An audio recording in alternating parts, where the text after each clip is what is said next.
Mother told me I was teeny child. လာပါမလေးကညနေပိုင်းမှာလိုက်တဲ့အောက်ဆောင်မှုကျွန်တော်တို့ပြန်လည်ပြီးတော့မနက်ပိုင်းငယ်တဲ့တွေ့ကြမှု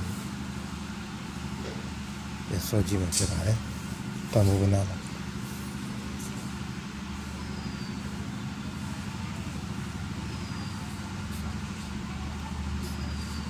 မနာရီဖယ်ပြီးတော့မနာရီဆက်ပြီးတော့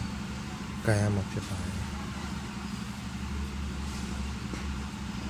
ဆိုတော့ဘယ်မလဲတော့နော်ဒီတော့မရရကျွန်တော်6ရဲ့တန်ဖိုး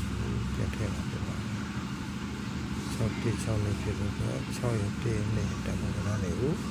ကျွန်တော်ပြန်ထည့်မှာဖြစ်ပါတယ်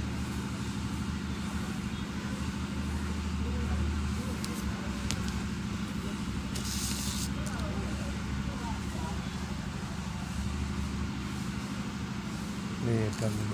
ผู้ชิดของชาวบ้าน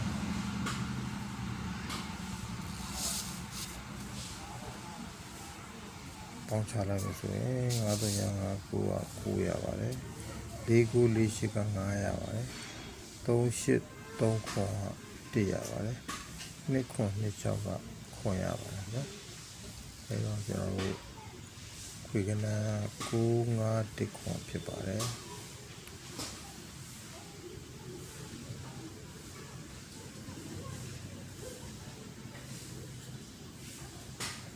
9 9 ခွန်5 5ခွန်1ခွန်ဆိုပြီးတော့6ခွက်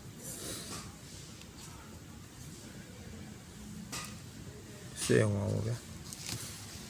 ထိုးတယ်ပါလေ6ခွက်တော့ကတော့ကျွန်တော်ပြီးမဲ့ဆိုရင်ကျွန်တော်တို့အကျိုးရှိပါစပိန်ပေါက်ကြပါစေလို့ဆုတောင်းပေးပါတယ်